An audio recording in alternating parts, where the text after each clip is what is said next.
Good evening. Welcome to the Columbia University Alelia Bundles Community Scholars Lecture, Optimal Aging and Intergenerational Support Systems with Bundles Scholar Chris Lawrence. I'm George Calderaro, Senior Associate Director of Auditing and Community Programs at Columbia University School of Professional Studies. We're coming to you from Earl Hall on Columbia's Morningside campus. The Bundles Community Scholars Lectures and program are presented and administered by the School of Professional Studies and Office of Government and Community Affairs at Columbia.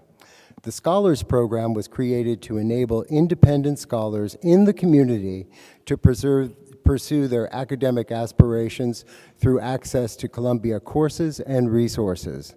This lecture series was created to provide a forum for scholars to share their work and research with the greater community and general public.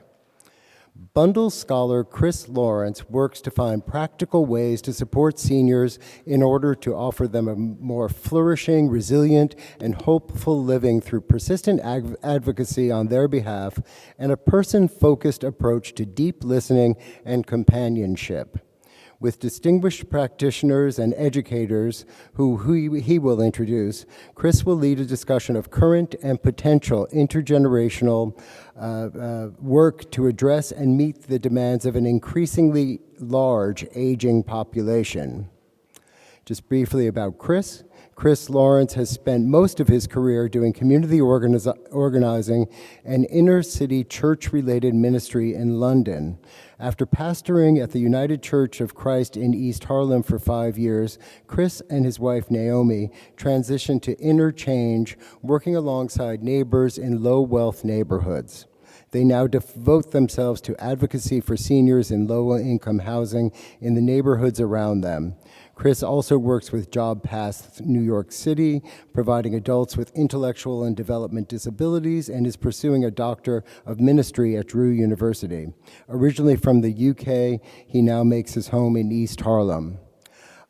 Following the discussion, Chris and the panel will take questions from you in the live audience using a microphone will be circulating, and online for our online audience, please use the Q&A function at any time that you have a question, and then we'll go through the questions. Don't use the chat, please. Use the Q&A. The recording of this discussion will be available to view and share on this events page on the SPS website a week from today. Now, please help me welcome Chris Lawrence.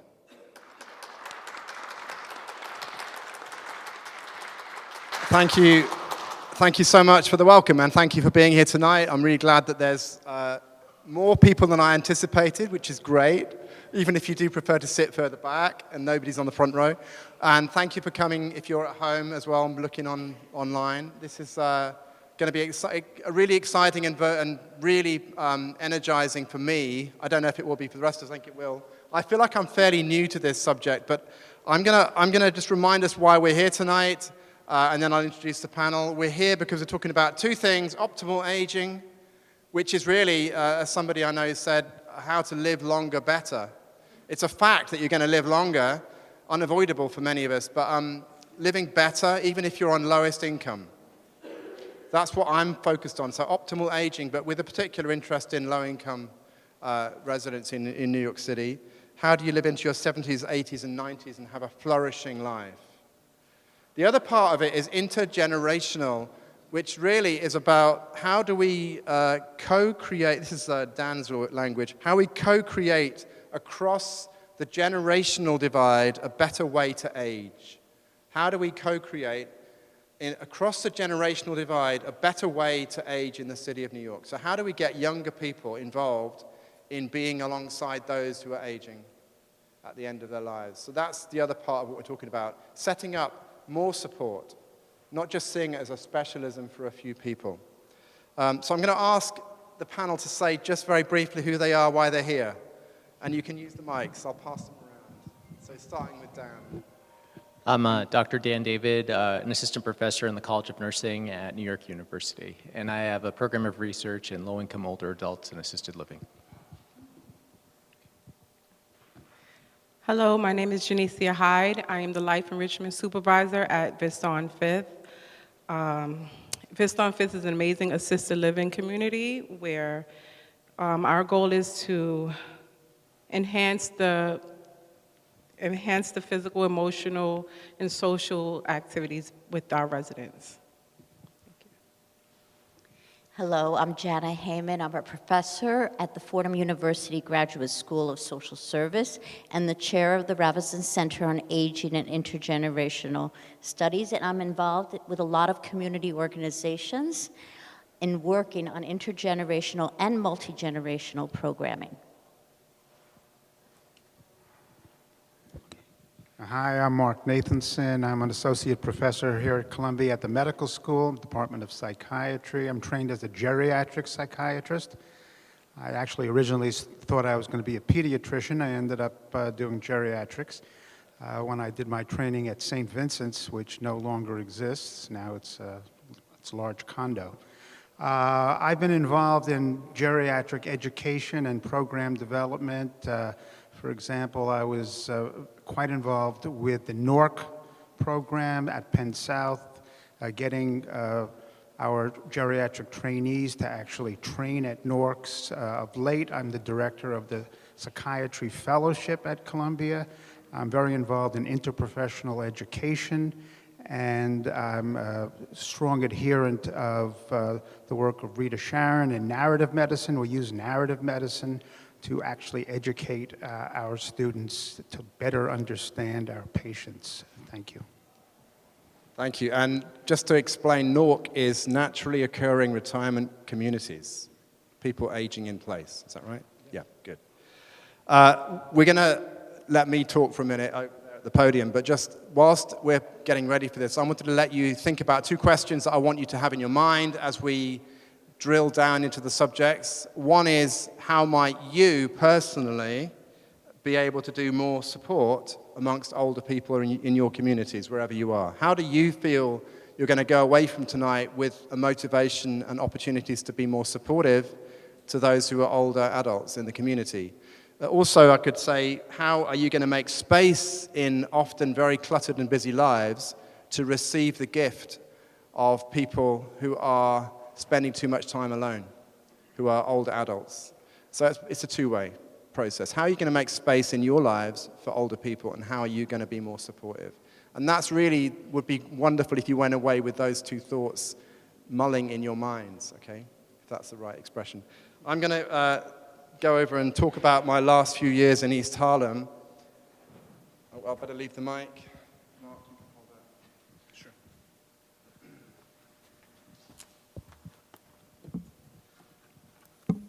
So I'm just going to talk for about maybe 10 minutes, 12 minutes. I've been a pastor and a community chaplain in East Harlem, and spending, over the last decade, a few hours, sometimes more or less a few hours every week, in conversations and listening to seniors in the community. In my neighborhood in East Harlem, these visits have been mostly with 250 seniors living in a 20-floor building. So I'm going to show you where I mean. There's been a lot of senior housing put up by New York City Housing, designed for seniors. This is one of them, and it's owned and managed by New York City Housing. 250 seniors, but no congregating spaces, no community room that's easily accessible through the week. And yet, there they are on 20 floors, and even for the last 18 months, there haven't been any benches to sit on outside either. So this is an incredibly, for me, it's quite a shocking experience to come from London, England, where I've been most of my life, and over the last few years, see these people. Every day, I've been looking at this building thinking, I want this to change. I want there to be a better way to grow older in New York City. And it's as if there's a message being given to the seniors that live there that you should be lucky you've got a roof over your head. And I've witnessed, both in the UK and here, a pattern of segregation based on age. So if you live in a seniors housing establishment, you're quite often expected to keep your head down and keep out of the way. It's almost, I do feel it's a parallel world. The other thing that's worth saying is that there's a big challenge in terms of the numbers, the population, because now we're at a stage where every day from now until 2030, which is the end of the baby boomer years, there's going to be 10,000 people becoming 65. Every single day until the end of, till 2030. And if you wanted to put it another way, in 10 years' time, there's going to be twice as many over 80s as there are today. So it's a very significant challenge for us to think about the way that a population of seniors living in a neighborhood like the one where I live, in those few blocks, you've got 7,000 or more seniors, mostly living independently in the community, and there's as many seniors within that 5-minute walking radius as there are school-aged children. But we don't see them present in the neighborhood in the same way. So I have a question about what vision do you and I have for our city and our neighborhoods? Do we want to see where we've created this sort of division of the stoop that used to be there in the 50s and 60s and 70s has now been replaced by vertical streets, which interestingly don't have equivalent intermediate spaces that you might say were the stoops, where people would hang out and have a chance to know each other? Or are we going to have integrated neighborhoods and make some way and some progress to have people mixing intergenerationally and being together? I know that people do sometimes self-select and they want to be with peers. So plenty of older people choose to spend most of their time with other older people of the same age group. But I'm also aware that most older adults, if you really wanted to question, most older adults crave that hard-to-come-by experience of being with people of other generations. Let me just say that again. Most adults of that age crave the experience of intergenerational, even if you see them as being mostly in a peer group. So, in my experience or exploration as a pastor and as a community activist in East Harlem, I've noticed that even a few 16, 17-year-olds mixing in with older people has made a really important impact. It's both sides. Both the young adults and the older adults are enhanced. Their lives are changed by the experience of having friendship. And I'm convinced that if you can get more of a mix in the experience of older people living in a building like that 20-floor NYCHA building, if you can just have a few dozen younger people mixing in with their lives after school, at the weekends, the quality of life is going to be so much more important and so much more transformed.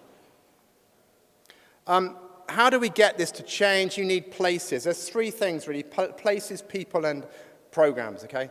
I'm a preacher, so I've got my 3 Ps, right? So you want places that are amenable, that are a physical environment where people can mix. Now, I mentioned the 20-floor building doesn't have benches, doesn't have outside spaces, doesn't have interior spaces. So we had to create somewhere in the playground next door. We took it over on Fridays for the whole summer and did outdoor home-cooked food, and we mixed up the age groups. So we had a really successful experience there of creating an environment where you could imagine mixing younger people with older people. Sometimes you need something that's like food, eating together, to get away from the intensity of going into somebody's apartment and trying to sit there knee to knee, looking at each other, thinking, we've got to make a conversation happen. It's too much. And people have lost that ability to be conversing with each other anyway, because of the lack of experience of having conversations in your life. So having food or something else to distract you is a really helpful opportunity. So we have done successful things. The question that I've got, though, is what is the problem we've encountered? And this is my quote from Samir Gray, who's a friend and a professor, and he's Samir in England. He's got an optimal aging program in Oxford. And he said this: we're reaching the end of an era in which we have believed that all we need to meet the challenge of population aging is to employ more and more professionals. And he goes on to say we need to have more self-help, which is true, self-determination, the self-ability to get yourself more active as an older person. But also we need volunteers. We need a whole different attitude towards how are we going to meet the growing demographic and its obvious challenges. You need to get more activated volunteers, and especially younger people. So I'm in the business of trying to imagine how you can get places, whether it's playgrounds or gardens or rooftops or wherever, to make it possible for that interaction to happen, especially when you're not in a supported living where there's a community room or a library where you can integrate. There's also an issue there about having opportunities where people can meet in ways that involve music and food, and I call it like building an urban village, a people-friendly urban village, one block at a time. So volunteers coming out after school, which is obviously when a lot of senior centres close, helpfully, and often if you want to have volunteers involved, you've got to get in before 3 o'clock, and that's hard because the centres are closing at 4. Sometimes you can get supported living centres that are open at the weekend, and then it's easier to integrate volunteers that way. But we do need programs that can actually help people to be involved with each other. And so we've done a few things over the years, and I just thought I'd tell you about them. There's Faces and Places, where young people came in with their phones, took pictures, portrait pictures, had a chat, discovered that the person that was being photographed had an interesting life story, wrote it up, and it started to become published as a story. It's such a simple thing, but it again uses a distraction of having a device in your hand that takes away from the embarrassment of being in their apartment and not knowing what to talk about. So we've done Faces and Places. That's been a successful experiment in how do you get 16-year-olds from a local high school to be involved with seniors living in this building. We've also done this amazing thing which was brought to my attention a couple of years ago. We managed to raise enough money to buy 3 of these bikes, which are specially adapted powered bicycles from Denmark, and they have 2 people, if you want, sitting in the front with a safety seat belt, facing forwards, and you've got a pilot who's a volunteer, who could be as young as 16, 17, or any age. We've got some of the seniors riding the bikes as well. And they go out for anything from half an hour to an hour. And the beautiful thing about these bikes is that you can go anywhere the senior wants to go. You're not going on a pre-planned route. You could take them to their childhood home in Harlem. You can drive these bikes safely on the sidewalk, don't quote me, but you can go slowly and gently, and you can get places. So they've been a tremendous asset, and they brought together a whole squad of people who are volunteers, and some of them, as I say, high school students. And I just thought I'd show you a video that is just gives you a sense of what's going on. You can see the joy.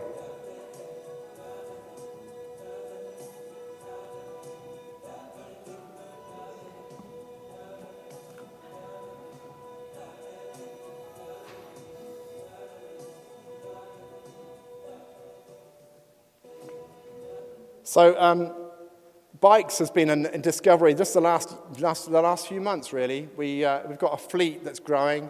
We're going to try and build the number of students that get involved in Denmark, where it comes from. It's all over the world except New York.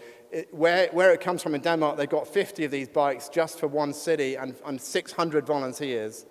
So I feel like we could do that. We could circulate people around. You know, we go the East River, we go Hudson River, we go Central Park, we go anywhere, really, where there's a park or green space or waterfront.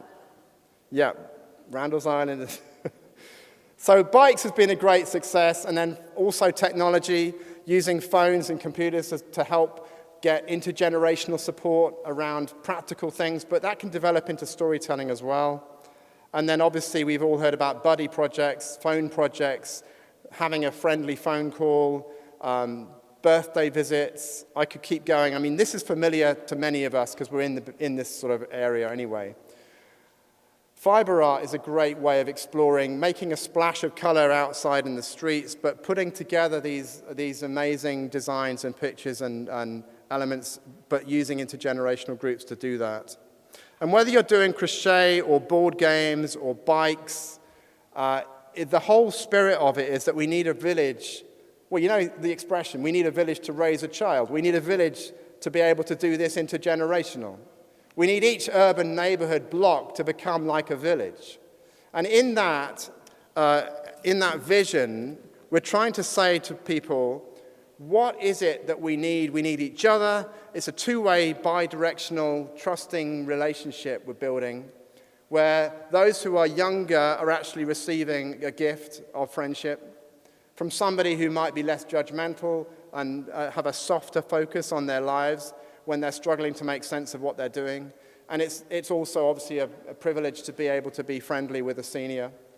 Then it's also about joy. This is not all about health deliverables. This is about celebration and appreciation, the ordinary rhythms of life. It's about the need for programming so you create safe associations rather than chaotic and random ones. So you need some element of, obviously, formality here, but not so much as to crush it and make it feel like it's just a program. It's never just a program. It's about an urban village. And then you need something which is able to adjust to the availability of our younger people who do not actually have much time in the middle of the day, believe it or not. Students are never going to be available, except perhaps in the summer, between the hours of 10 and 4. But that's when we've constructed a whole 300 centers across the city, which are open at those times. So how do you create programming around the edges? The after-school 2 hours, the after-school and the Saturday mornings and the Sunday afternoons and all that. How can we do that and design it into our approach? I also have a personal, and it's supposed to be hyper-local. I love that expression, hyper-local. Not just local, but actually about one block and one school. There are 4 schools, high schools, within 5 minutes of the center of the seniors' housing where I live. And only 4 or 5 students from those 4 high schools have anything to do with those seniors. I want to increase that. But I have to work with one school and one block at a time. And I think that's a message for all of us. I have a father who's 3,000, 4,000 miles away. He's struggling, living with Alzheimer's. He's 94. I can't be with him, but I can do something on his behalf, if you like. I can engage with my actual neighbors where I live. And I think that wherever your older members of your household or family live further away and you can't reach them, you can find the energy for those that live on your doorstep. So what we're doing is really saying that we're trying to do something proximate, which you can't do because you're separated by distance. And it may not be as extreme as me and my dad, but it's something which we all need to meditate about, is how can we do multi-generational living and support with people that are actual neighbors to us. I'm unashamedly putting this up to leave it at the end because we're trying to build our fleet of bikes. We're so close to getting there, and I just thought we've just had Giving Tuesday. You can also take information down, see if you could raise some money for us. We're going to be doing this fundraising and this bike project as much as possible over the next few years. I'm also doing deep listening and visits in homes. It's not just about the bicycles, but I wanted you to have that in your mind as a final from me. I've overdone it. I've done about 20 minutes, but hopefully that set the stage. So I'm going to walk back over here.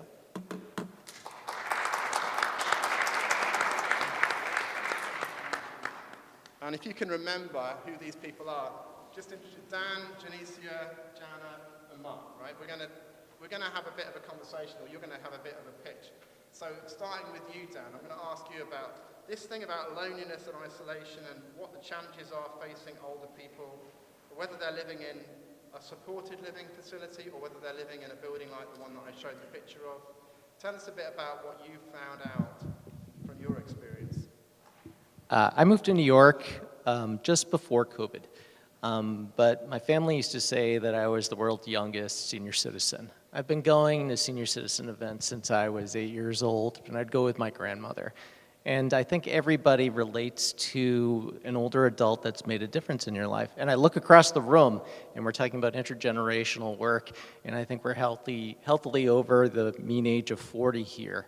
And you were asking what our role is here. You know, are you ready to engage with others and older adults, and will you be part of a solution?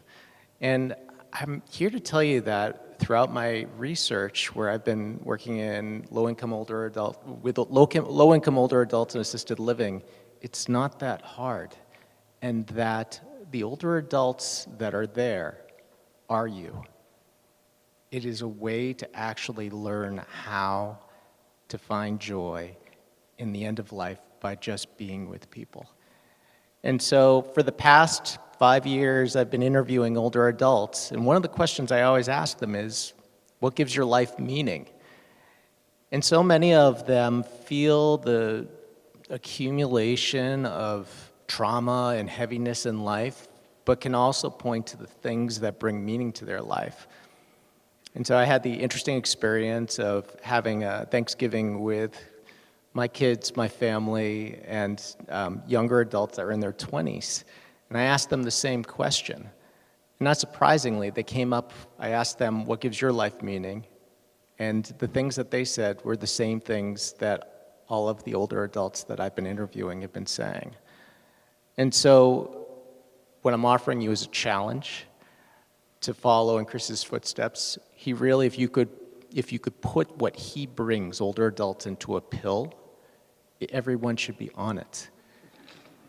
I've been working with a community advisory board of older adults, and I'm going to share with you those themes of meaning. I've checked it with them, and they said that's dead on. And so, pardon me.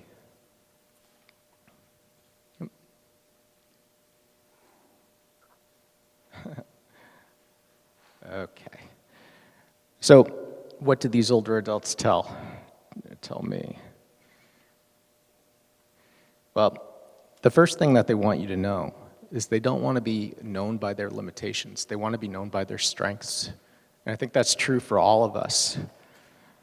One of the things that really brings meaning, I'm sure everybody might even say that, is it's about the relationships. And we're all capable of those relationships and the joy that comes from those relationships. And it is bi-directional. Finding daily peace, such a simple thing. Something that can be generated with just a few minutes of time with somebody else. Making a difference in others and in the community. These are people that are not willing to sit back and let others take care of them. They want to make a difference themselves. Maintaining independence. The goal from a lot of the older adults that I work with is that they're trying to stay out of the nursing home. They're trying to stay out of the hospital. And every day is a challenge to survive aging and to do it well. But maintaining that independence in whatever way possible is what drives meaning for them. But the biggest thing that I think that they say is that they want to overcome challenges. And that was something that my kids were really surprised to say, that that's how I feel too. And so I don't want to take too much time. I want to pass it along, but I wanted to say that all of us in this room have a role in this process of a continuum of aging where we can connect. And we may be middle-aged. We may be in our 60s and 70s. Our job is to be the glue that brings other generations to the people that are isolated and lonely in these facilities. Janisa, you can take the mic. Just, I wanted to say, thank you, Dan. We're going to come back to these same themes in a moment when we can get questions. But Janisa, you spend longer with older adults than any of us because you work in a place where there's 120 or so. Yes, 120. And you're the life enrichment. Yes. Tell me more about that, and how does it look on the ground? So what type of experiences have you seen people having that have actually enriched and changed lives? And I'm going to come to this issue about how do you involve young people in a minute, but just talk about that to start with. Okay. I am the life enrichment supervisor at a assisted living facility. And in that role, my team, we encourage the residents to participate in activities. We also engage with memory care. A lot of residents, they tend to not have much to do because they're in their apartment or they don't have visitors come. So my team, our goal is to keep them engaged, let them feel that they're not alone, let them feel that, you know, they still can do things such as they love trivia, hearing old songs they used to hear, seeing movies that they can't find on TV anymore. Also, yeah. Also introducing them to new things that, is going on now in the world. So just keeping them involved and active.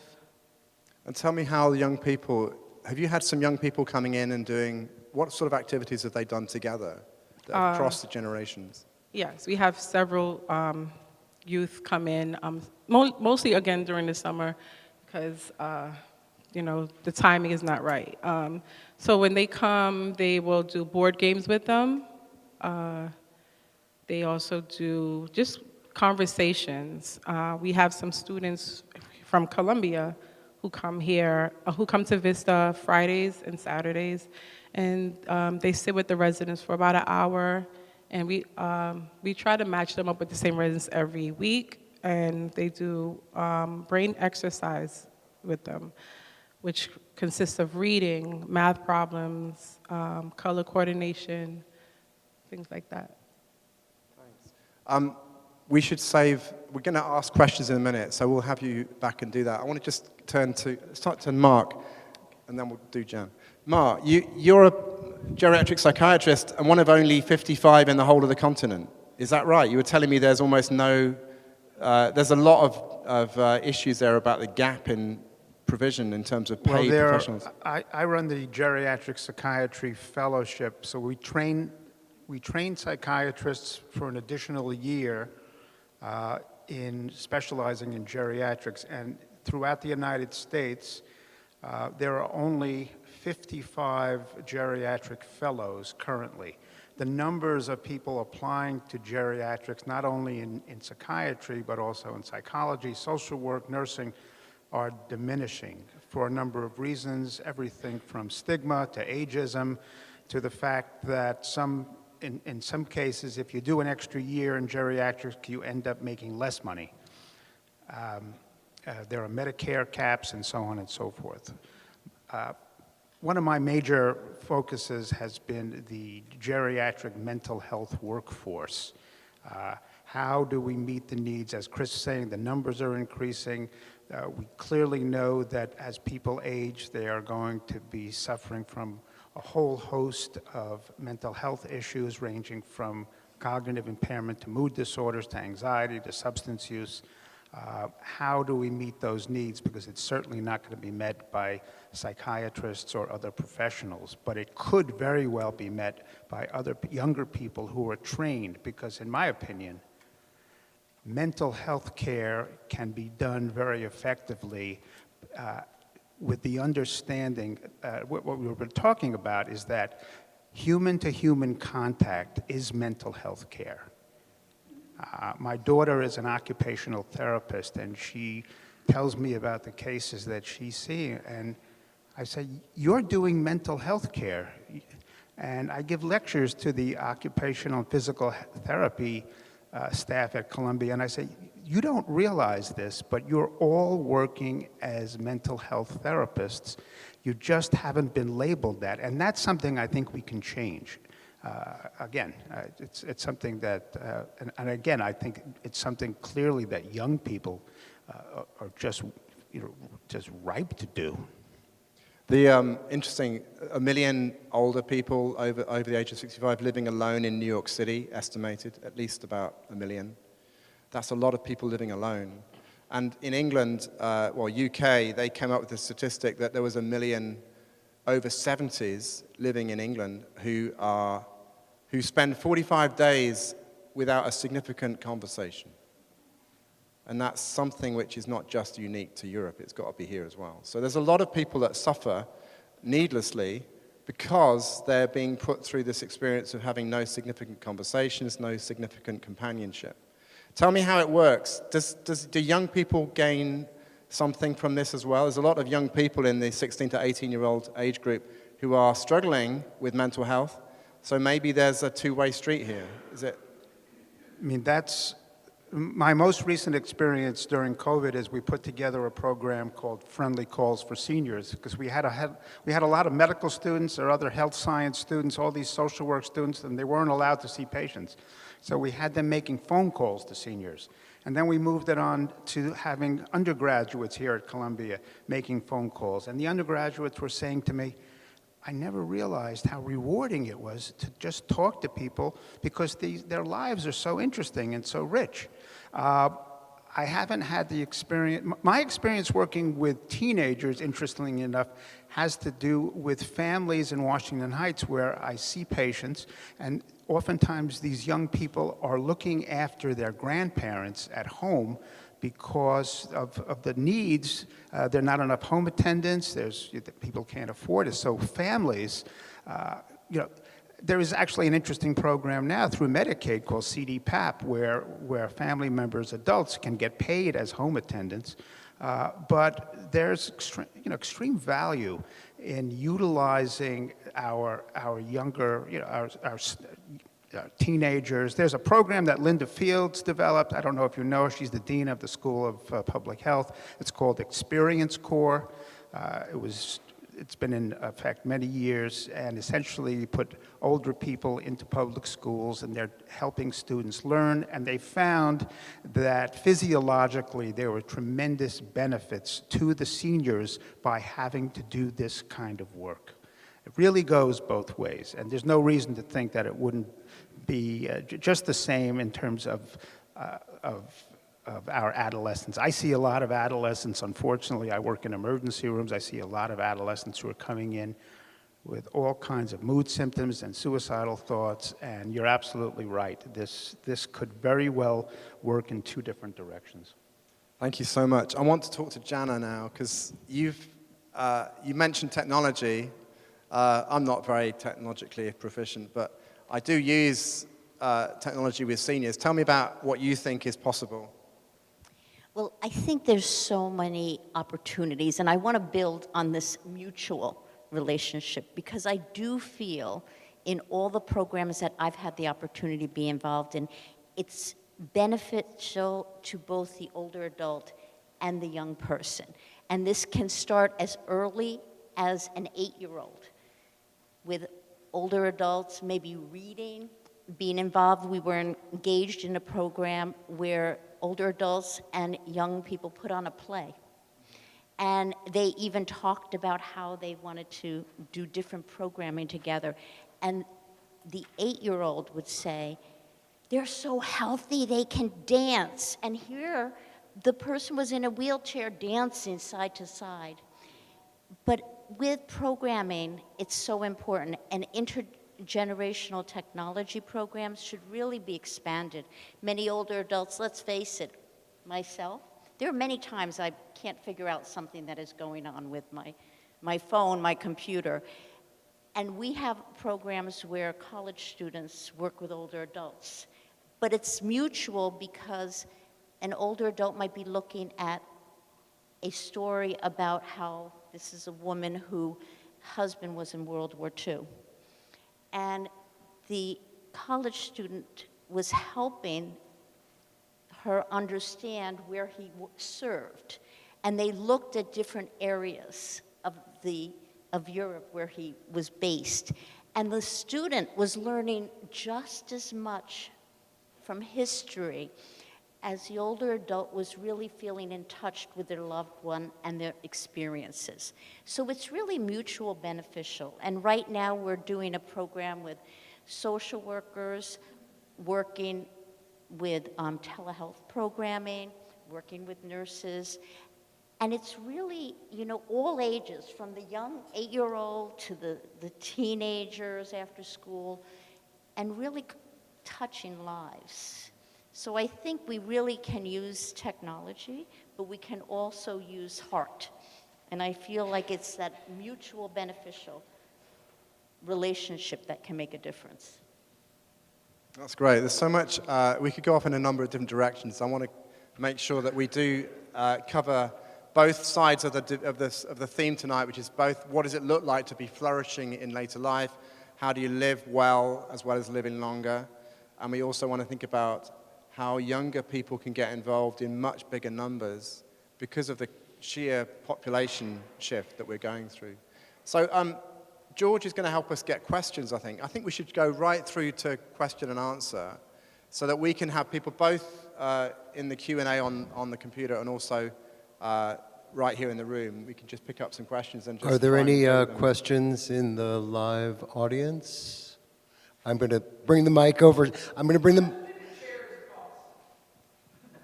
The question was, how much do the chairs cost? What?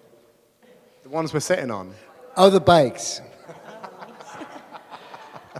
I would hardly, yes, they're expensive. We're trying to locally source, so we're trying to bring the price down. They cost a lot. I will tell you that they probably cost about 10 to 12,000, but they last for 20 years. So, Oh, here it is. Oh, no, that's the amount that they've raised. no, that's how much we're raising. Yeah. Yeah, so the bikes are expensive, but we're trying to get them locally sourced so that we can bring the price point down. A question did come in online. Apart from intergenerational support systems for seniors, are there programs or examples where seniors themselves are engaged and perhaps trained as program administrators to work together with each other officially or unofficially? Yeah, I mean, that's a very good point, actually, it's empowerment. A couple of the seniors in that 20-floor building are now riding their neighbors safely, I will hasten to add, across the parks of New York. What else have we got? Janicia, anyone in your building who's more of a leader? So in our facility, we have the resident council. Every year, they have an election where they select their board members, and that gives them a sense of responsibility, a sense of purpose, and they also have a voice. This is their home. We work in their home. So the resident council is a big thing for them. And that just reminded me, the tenants organization in the building, which I've talked about, has been one of the most sacrificial, and they're all volunteers, but they're trying to run things as well as do their own lives, and it's been a really important part of it. I have a question. I'm Jonathan Sloan. I work for Lilly. And my question to you is,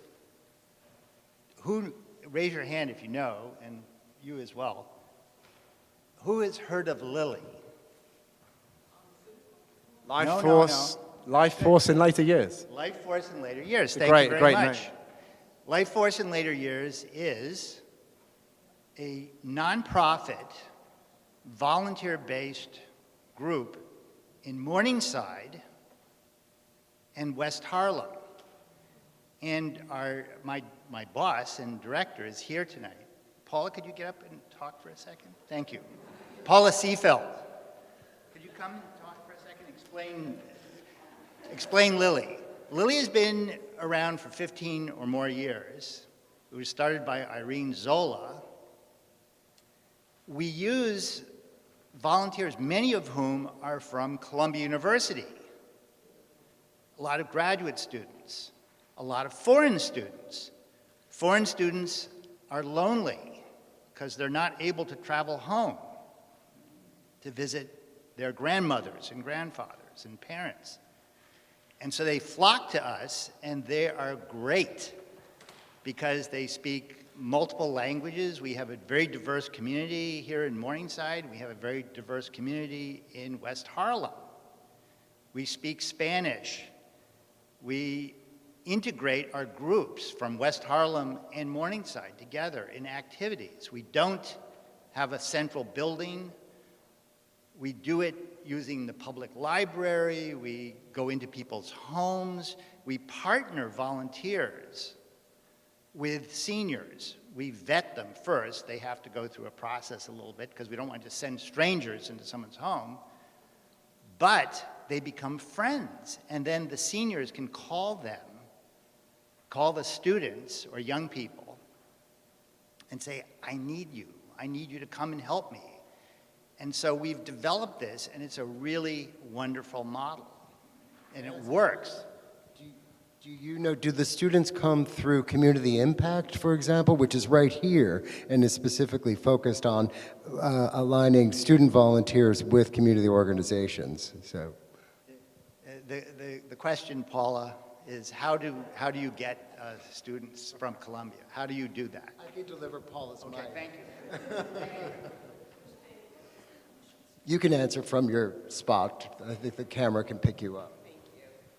Yes, we do have a lot of Columbia and Barnard students, undergrad and undergrad. They find us sort of on the virtual bulletin board, probably also from Community Impact, and from friends. I'll get a phone call. My roommate's been volunteering. She loves it. I want to volunteer. Can I meet somebody? So we also get a lot of volunteers from the neighborhood. Young retirees, I think one of you mentioned that, the people in their 60s. They're phenomenal volunteers. They've got a little more freedom in their schedule, a lot of life experience, and some empathy. Maybe they're having a knee replacement too, so they get it. It's not so fun. So we've been really able to tap into a pretty wide volunteer base from different ages. So we have, stay-at-home moms. They want to get their kids involved. They volunteer. So there's all different ways to find volunteers. But I agree what you said about hyper-local. We started just in a 4-block radius, and now we're 40 blocks. But I think that is a really important key, is to start with people you know, start really small, and see what happens. And I'll just do a follow-up. Are there other lilies being replicated all over, Paula? We have a pretty comprehensive how to build an elder care village model, and you can adapt it to your community. We have mentored a few in other communities, one upstate New York, in the Catskills. They're now called Catskill Neighbors. They went off on their own. They were a little different. They drive there. They have to shovel snow. They had slightly different needs, but it was, the basic same model. Any other questions? Let's keep going. Yes.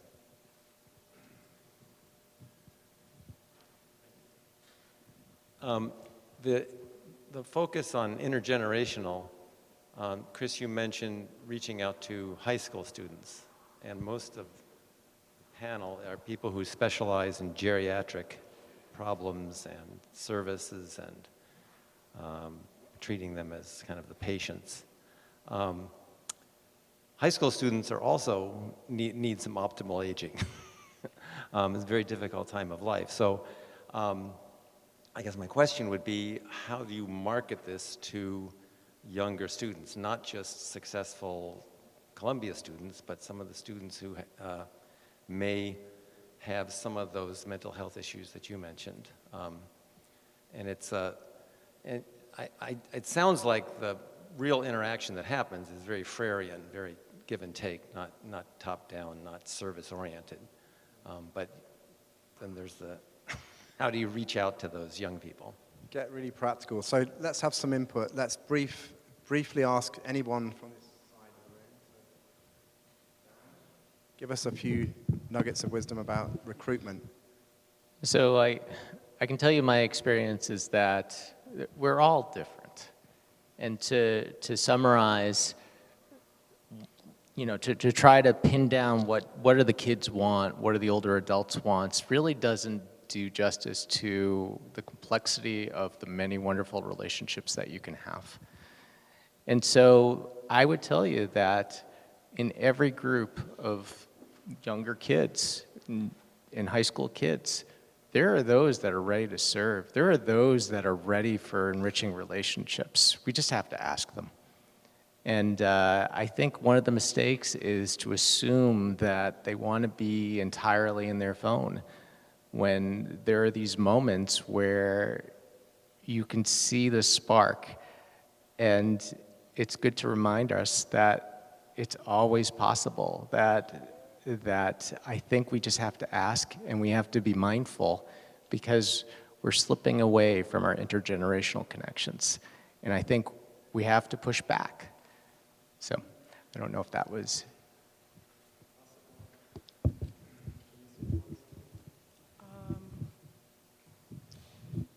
I also agree. I think just reaching out to the schools, having them come just for a walkthrough and visit and see how the residents live.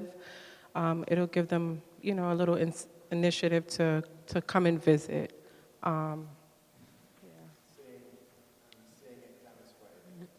Seeing it done firsthand, being with them. I think it'll, give them a little different perspective. Sometimes they look at maybe the seniors are like, boring, but they're really lively, interesting people. They just need to be introduced to that. Yeah. Well, I think we go back to networking because I really feel clubs in high school are very important to engage in. And sometimes just picking up the phone and asking, sometimes the principals or vice principals about, what clubs would be good to be in contact with, because they will help you make connections between groups. And we have found that to work very well.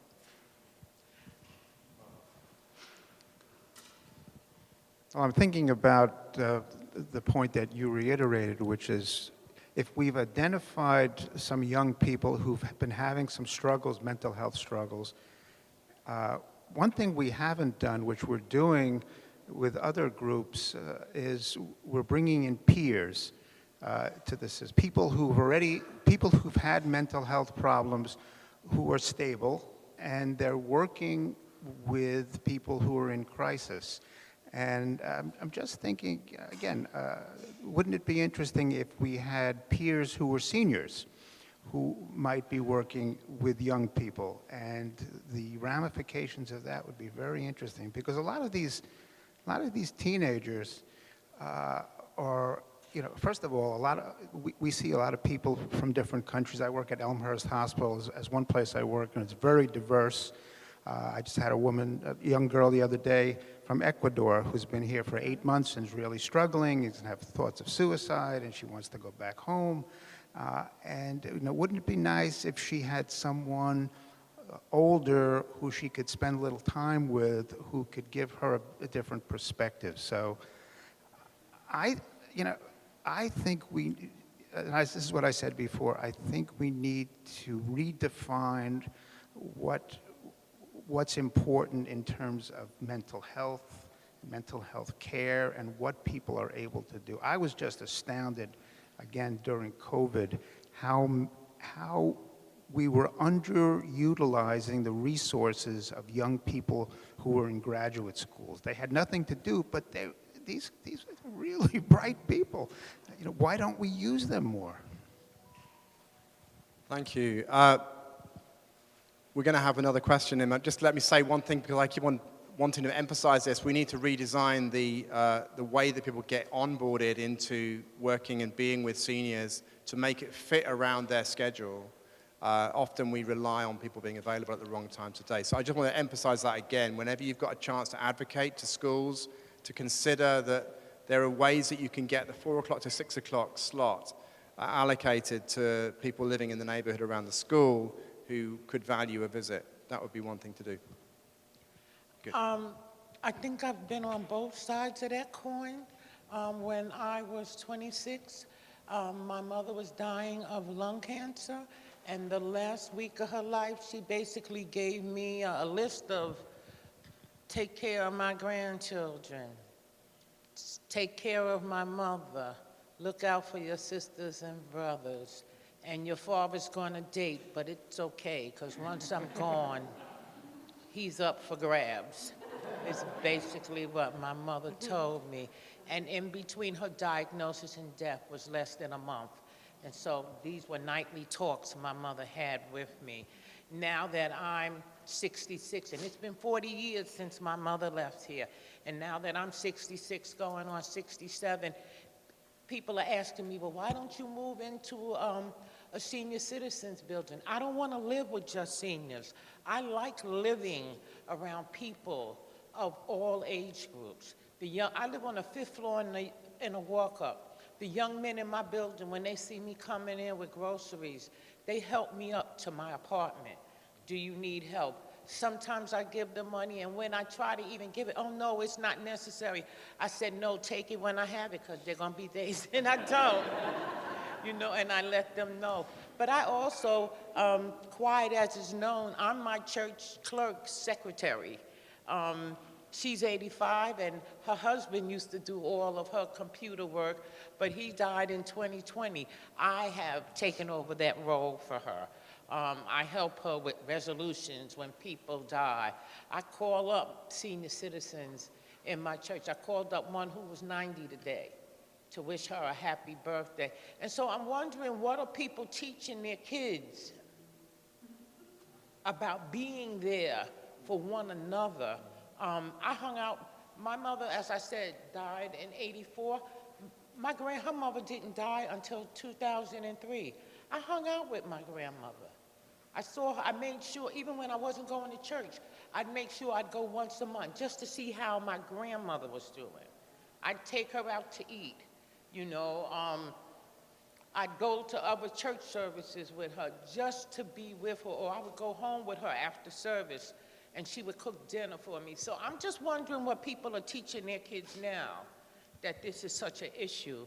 I do for any senior that's around me, and so I'm just wondering, are we teaching our young people to look out for the seniors that are around them? And for the seniors, what are they doing when they retire? Like, I take water aerobics class with an 85-year-old, and she is just as active in that water as I am in my 60s. And so I'm just, you know, my grandmother said to me, most of the people that I retired with were dead within 5 to 10 years of retiring, because a lot of them just sat at home and they didn't do anything, where my grandmother was out and about and always doing stuff. And she lived to be 94.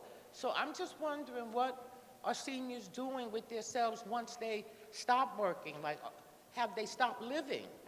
It's a very important area. We're going to need to abbreviate some of our answers. And I think we might even, it's now past the hour, so I'm quite keen to keep this. How long have we got, George? Another? The event is scheduled till 8, but yeah, I want still people online. Another 30 minutes of conversation. We could do, yes. And then reception and informal conversation. If people are highly motivated, we don't want to assume that people can do without food for 30 minutes. So you can drift off and get some food as well. Just to say one thing, because it was sparked by what you just mentioned. Inactivity, we haven't talked about that specifically. One of the points about the bicycles is it gets people physically out and about. Hopefully with the breeze and the wind in their faces, it makes them, it's a very invigorating experience. And there's this thing, you know, when you put people in hospital beds, they lose 5% of their functionality for every day they spend in hospital. The doctors know that, but people spend a lot of time static and sitting in a chair in their apartments with the curtains drawn, and they don't understand that that's having a direct impact on their health, cognitively, physically. I mean, this is not my area of expertise, but I do know that physical movement and getting out and being seen and about is one of the most important factors. And so phone conversations is wonderful, but it's not only about people having conversations on a phone or even through Zoom or whatever. It's actually physically meeting and being physically active when they can be. I just hogged that answer. Should we do anything else? Let's take another question. Should we do another question? Hi, I work, I'm the head of the Columbia Retired Faculty Association, a kind of rarefied group of older privileged people by and large.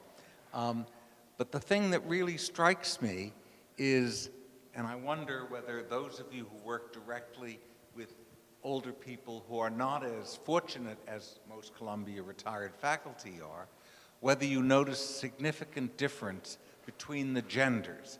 I notice that the men who are isolated don't come out nearly as readily as the women. So we have, now I know that life expectancy is greater for women than for men, so there is a demographic dimension to that. But nonetheless, I would say 8 out of 10 of the people who come to our events are women, and I live on a street of retired faculty members. I try to get the guys to come out. It just doesn't happen. So my question is, any advice on how to deal with that question, and is that representative of your experience in other older communities? Yeah, you can answer. Yeah. I definitely understand. I struggle with the same thing at my community, trying to get the male residents to come to activities, and it's a struggle. So I try to incorporate things that are male-friendly, I guess, like sports, you know, just things that they like. So I would, yeah, it's a struggle getting the men to come out. But if you just talk to them and ask them, you know, what would they like, and just give them a time for themselves. I think it'll help. Last year we did a Super Bowl day, so that definitely brought the guys out. We set the room up. We had some people from the NFL come over, so that's a little encouragement. Sports. Wonderful. I think what you observe is true in low-income older adults, as we are all the same. It's social interactions, and I think that men in general, we're learning slowly how to have these friendships, and I think it's very hard. And so we have to be creative, and we have to, I'll even say the word aggressive, in creating opportunities in order where people can learn late in life how to develop those relationships, if that's something that's valuable to them. Really, it comes down to what's valuable to each and every person. And I think that the more I talk with older adults, especially the men, they're craving this, they're craving these relationships, they just don't know how. So I appreciate you bringing that to the surface.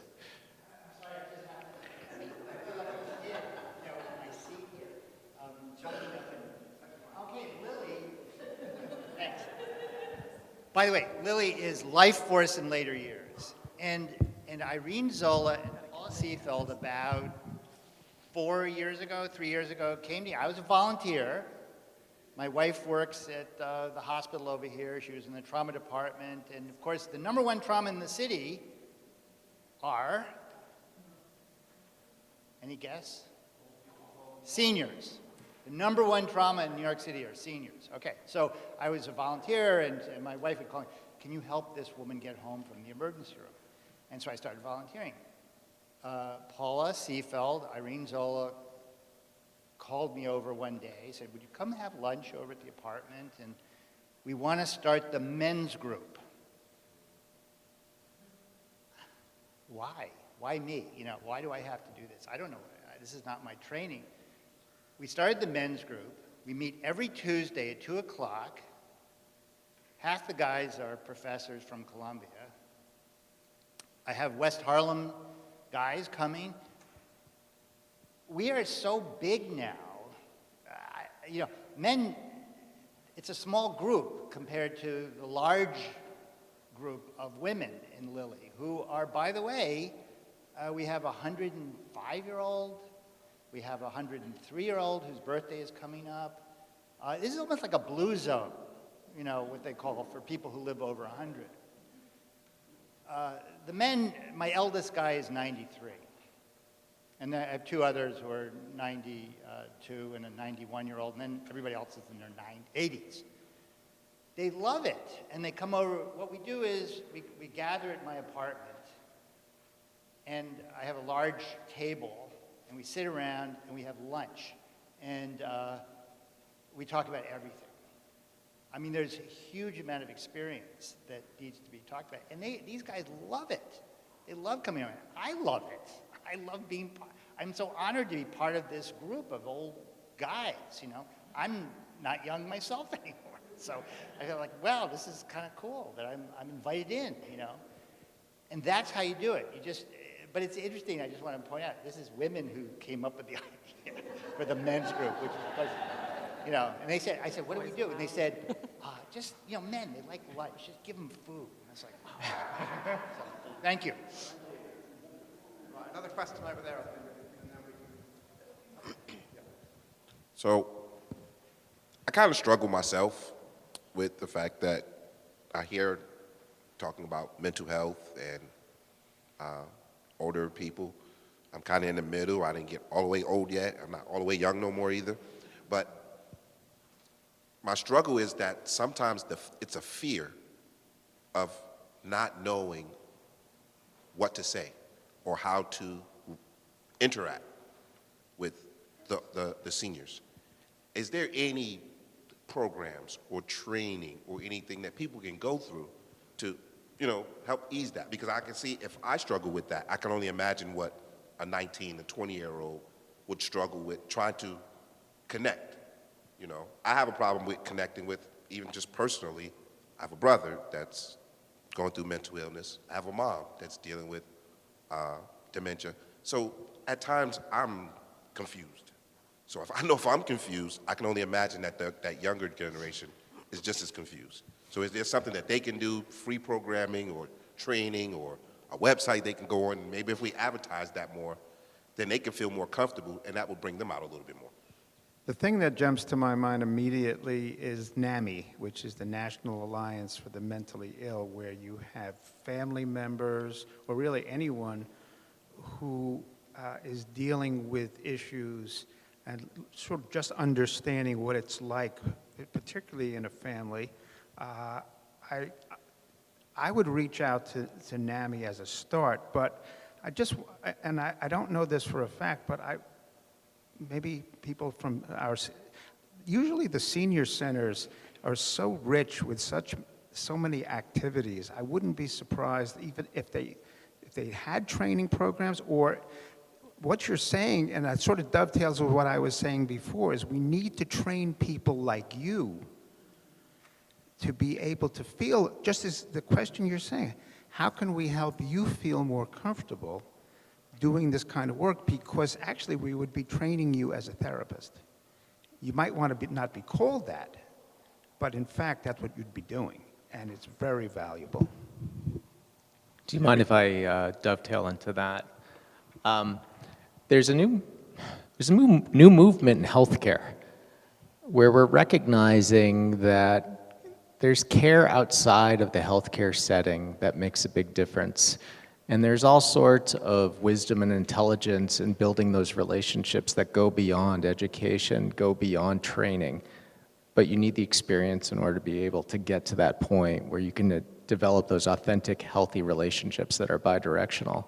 The movement I'm talking about is community health workers. Community health workers bring in people from the community.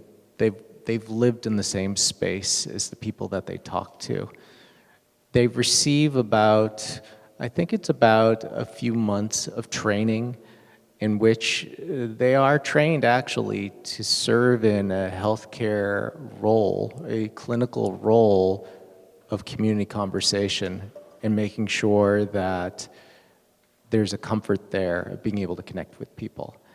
And I don't have an answer of exactly how to answer your specific question, but I think what you're tapping into is really key to our culture, society, and how we want to age, and how we can help each other through those sort of new mechanisms.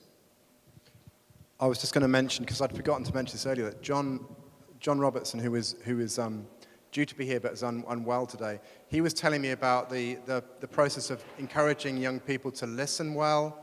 And I think it's true that you're doing therapy eventually, but the priority is reflective listening, is attentiveness, and hearing the same story told several times and not being deflected or impatient.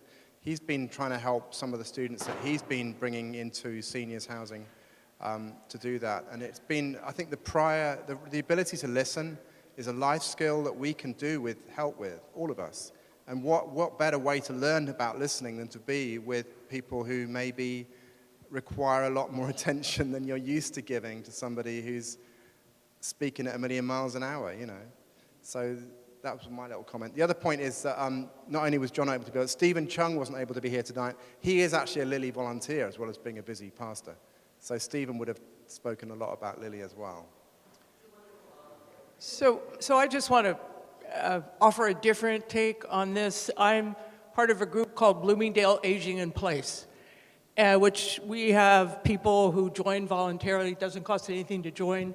Our catchment area is 96th to 110th River to Park, and we have about 1,500 members. You join just by submitting your email, and it started as by block associations on the Upper West Side. We have now about 70 volunteer groups that do reading, hiking, wine tasting. The whole point goes to optimal aging. So these are people who are living in their current living facility, apartments, whatever, on the Upper West Side, and the idea is to allow you to remain active and engaged and part of a community where you are. We also we offer free yoga, Pilates, we have group activities, we have pickup softball, in the summer and the fall, and basketball and tennis, and so on and so forth. So that is also another way to stay active as you go and also do volunteer work, because we also have a group that provides tech support and neighbor-to-neighbor providing solutions. So there are lots of options for creating communities where you are, so you don't have to move someplace and hopefully be supported. So you can go on our website called Bloomingdale Aging in Place. It's a great organization if you live in that catchment area to get involved and stay active. And we are very interested in expanding and offering volunteer opportunities for our members, our people to do intergenerational stuff. So it's a great. That's great, thank you so much. We should probably just say that there's going to be 3 more questions, because that will fill up the time, and then people will not worry about they're going to be missing out on food. I want there to be networking and conversations far more, in the room than we can achieve by coming always back to the front. So we'll give 3 more questions. If I may, I just wanted to add something to this training question. So there's where'd the gentleman go? Community health workers, Dr. Olajide Williams, oh, he's gone from the room. There's a community health worker program developing at Columbia in the Zuckerman Center. And you know Dr. Williams. So anyway, he's gone, but that's a place to look. And I think he might also have been hinting at not so much a formalized training, but how does one conduct oneself in meeting a new friend who's very much older.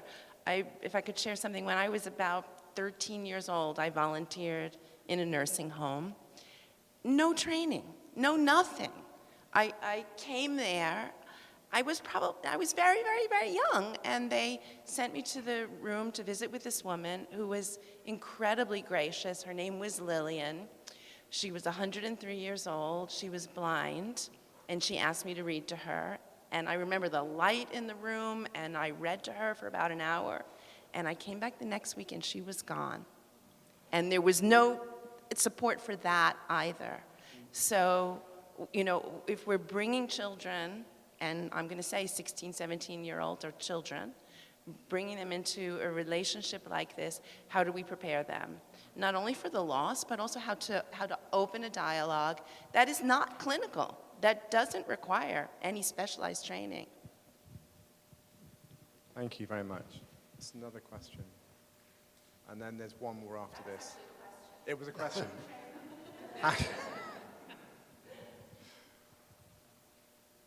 Any more? Was there anything online? Any question and answers? But she did have a question. There was. So we should take that. Yeah. There was a question. Someone was very moved by a comment about finding daily peace. I don't know who said that, and if there were any suggestion. She was specifically asking for an elderly neighbor. Are there any, for lack of a better word, tips about finding daily peace that she might be able to advise? So let's do the first. The question was about resources for young people, particularly facing working with people who are. That's the seed of the training program. Yes. How can older people and younger people find peace together or I just want to mention, DeRote, who right here, has an amazing volunteer program with young people and with all the volunteers they use. And I think what they do is they spend time, quality time, about how to match and engage. And I think engagement is critical, but they spend time talking about ways that you can engage and respect boundaries and also be aware of limitations, whether it's hearing, whether it's visual impairments. So I think, we can learn from other agencies that have put a lot of effort into volunteer training programs, and this is, one that would share resources as well. DeRote, it's D-O-R-O-T. It's been around for 15 years or more. A longer time, yes, sorry, 100 years. Oh, my big name tag. Well, thank you, first of all, for your work and for this space, for this conversation tonight. I was wondering, as you're working with aging populations, have you seen conversations or need for end-of-life support, care, planning, preparation come up? And if so, what does that look like in these intergenerational relationships? And if you thoughts on what it could look like? So what you bring up is a very important question that people have a hard time talking about. And I call myself a geriatrics and palliative care researcher. And people are afraid when you bring up the term palliative that means that you're talking about the end. And I like to think about it in the terms of how do you want your final chapters to look. And those conversations really can be built around what brings your life joy, what brings your life value, can you connect with it? And so that comment on the Zoom call that was looking for how can you find daily peace, I think there's a way that we all have to look at what are the things that we can control, what are the things we can't control, what are the things that bring us joy, and how have I felt joy in the past, and can I reconnect with that joy? And that's a difficult thing, and that's different for everybody, but those conversations about goals and values are something that we don't do enough of, and they need to be done not just once, but continually, because life changes so fast.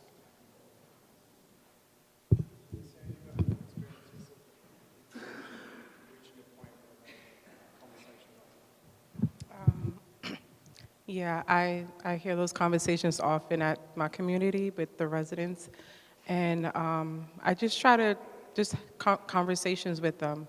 I ask them, things that they've done in their past life, and help them appreciate it more. Like, I know they look at it different as like, the time is, limited, but while you're here, like, let's focus on the good. Let's focus on what you can do right now. And through counseling also, I think it makes it easier for them.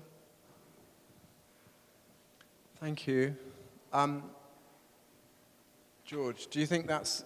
That's great. That's good. I wanted to say thank you for you and all your efforts. I have never experienced anything that's required so little of me. Well, and that gives me a chance to thank my colleagues, Lydia, and the great team here, and all of the panelists, and all of you here and online for coming.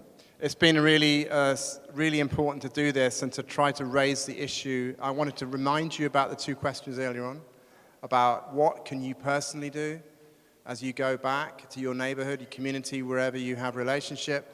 What can you do in terms of engaging so it becomes practical, and what can you receive and how can you make space in your lives for those significantly older than you, if that's what stage you're at. So just remember those two questions. If you can remember that, carry them into the future, that would be a very successful night we've just had. And thank you for all of you that's been listening online that have made it through to now. If we can connect in the future, there'll be George has mentioned there's going to be a downloadable version of this. You can share it. Yes, this will be posted on the event page a week from today. So please let this trickle around and be a sort of a catalyst for discussions and conversations and practice. Great. Thank you all again. The bar is open. Lenny will be here till 8, so please enjoy, and thank you for coming.